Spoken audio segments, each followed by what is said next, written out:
नमस्कार. हा आपला 26 सप्टेंबरचा थॉम्सनचा प्लॉट आहे. आपण याला 100व्या दिवशी फर्टिन ॲग्रोचं ब्लॅक पॉट हे एकरी 2 किलो सोडलेलं होतं. आपली तुम्ही बघू शकता ही सर्व साईज 20+ आहे, 20 mm प्लस आहे.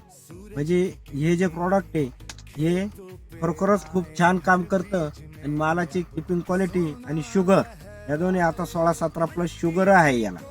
तर त्याच्यामुळं माझी सगळी शेतकरी बांधवांना एक विनंती आहे का आपण फर्टिन ॲग्रोचं ब्लॅक पॉट हे शुगरसाठी व साईज होण्याकरता वापरावे. धन्यवाद. ताकत खेतों की जान, फल हो भारी स्वाद भी प्यारा, किसान की मेहनत ला